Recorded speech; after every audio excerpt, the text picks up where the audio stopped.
Hi guys, I wanted to bring you a video today to discuss where GuildWars2 is going. Okay, so I was making this video April 1st, it's in the morning. I was gonna make it yesterday and go, oh, there's gonna be SAB, but of course it's back already, and there's probably gameplay of me playing it right now, hopefully, if I can edit, which I can, I think. So SAB, it's been rumoured and hinted, and that actually there's the API thing too, so it was known to be coming back, it's just not exactly when. So now it's back and it's a festival, so it's going to be back yearly hopefully. And what I believe is going to happen with SAB is that there's going to be World 3 this time.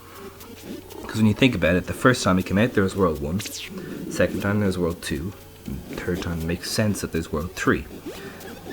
And also they had the whole guild chat later on today is all dedicated to SAB.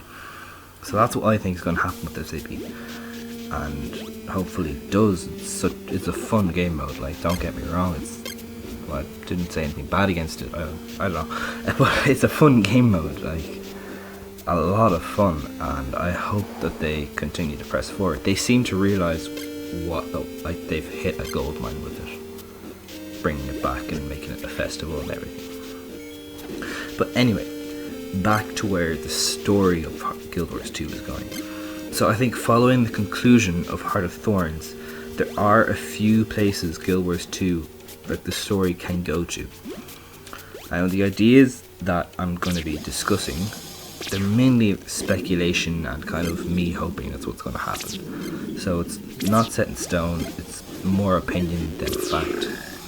So, but make sure that if you have any your own theories or you want to comment on my theories, leave it in the comment section below and I'll chat with you about it. So just a quick warning, if you haven't played the full Guild Wars 2 story, mainly the Heart of Thorns story, there's going to be spoilers ahead, so just, you've been warned. Now the first place that ArenaNet I think could go to, well, it's kind of obvious they stick to the jungle. Now it's logical in a few ways. First off, it's great from a business point of view, because it means if people want to continue the story, they have to get Heart of Thorns. But this could also be bad from a publicity kind of point of view as well, because, you know, people don't want to have to buy the DLC, or some might not want to play Living Story 3, which is next, obviously, or at least hopefully. I assume it is. We'll be Living Story 1 as well, actually, it's next. But anyway, so the main thing for this is the story finishes off in the jungle. Like, that's where all the pact are. From the jungle, ArenaNet could explore the aftermath of Morgemot's defeat, how his domain is withering, or if it isn't withering, which could be interesting. And the key aspect that makes me think, or, well, it's kind of obvious it makes me think this, it's the final cutscene. So, spoilers if you haven't seen it. But in the final cutscene, it's in Terrir with Glint's egg.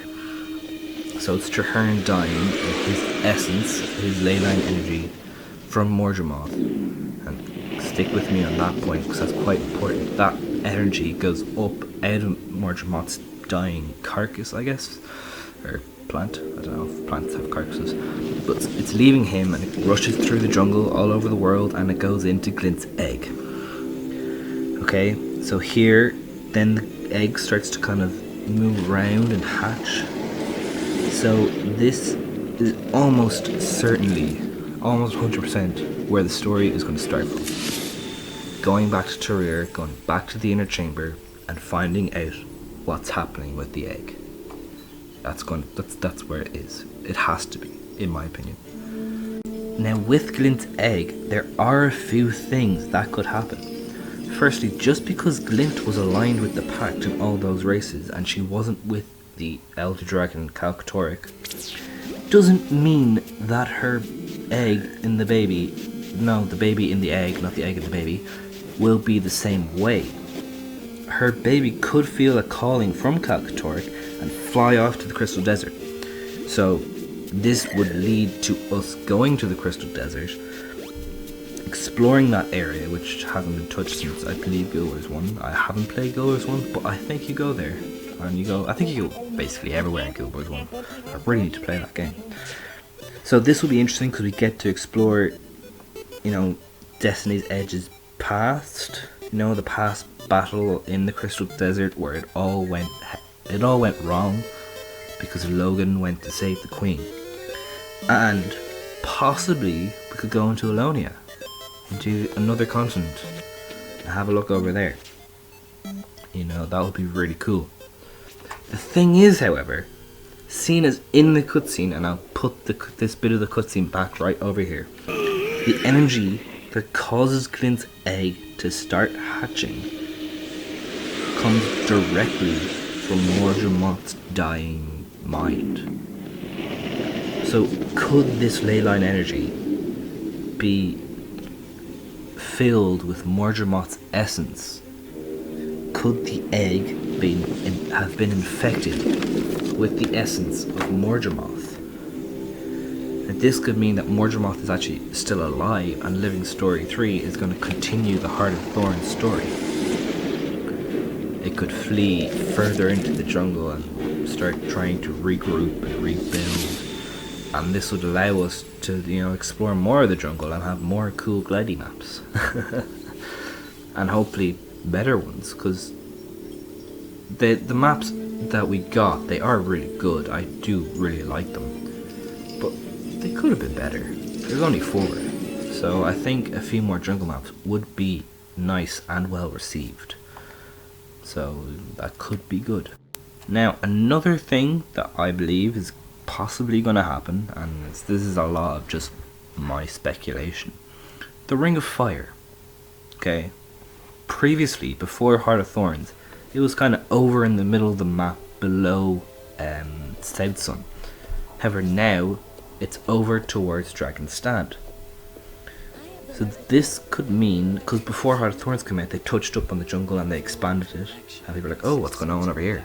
So this could be a little hint that we're going to the Ring of Fire soon, or possibly an area south in the, was it the Unending Ocean, I believe it's called, south of South Sun, which, yeah, that would be cool.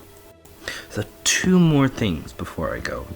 I'd love to go to the areas north of Divinity's Reach, so the Janthier area, you know, the dense tall forests and the interlocking rivers and the big delta thing wobber up north. However, because they're like dense forests and tall forests, it's very similar to the Heart of Thorns maps. So unfortunately for me, wanting to go there, it probably won't happen. But I'd love to go to the lands of the Karomi. You know, they're in the east of Caledon Forest. They don't trade with people, and they do trade with people, they don't let people in. I think it's the Unending Winds, or the Undying Winds, I don't know, I'll have it up here on screen right now, so you'll be able to tell me. They don't allow outsiders into their lands, so it'll be really interesting to be able to go in there. It's kind of like 2 islands, one big main one and a little small one below. So that's kind of just 2 perfect map sizes, probably, and that'll be really cool. And yeah, that'd be really cool. I'd really enjoy that. And there'd probably be a new bow. You know, that was Chuck something. What, the new one that's coming out, the legendary. That would really fit in well, because they like to use the short bow. So wherever arena decides to take us, I'm sure I'm going to enjoy it. I've been enjoying Guild Wars 2 so much recently. Probably been playing it too much, and Super Adventure Box is going to make me play it more. It's so much fun. Hopefully we get World 3, that'll be amazing. Like an ArenaNet, they've been doing a really good job. They've had some mishaps, like with the legendary weapons. That's kind of been the main one. People are going, why no legendary weapons? Technically, they're only pausing them, they're not cancelling them, but it's suspended indefinitely, which is kind of where the uproar is being fed from. You know, it's the fuel for the uproar.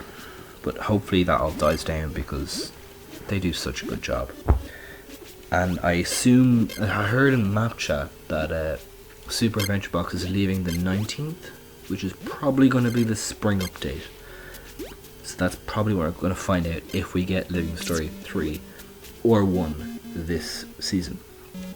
But I'm going to assume that Living Story Season 1 will come first, because that's been all done before. It just needs to be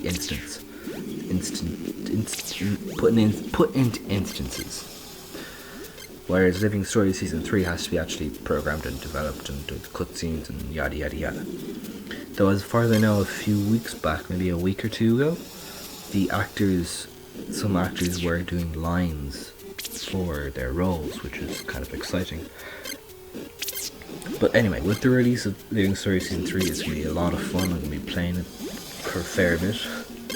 Hopefully the cutscenes are as amazing as they were in Heart of Thorns. Oh my god, they are so good.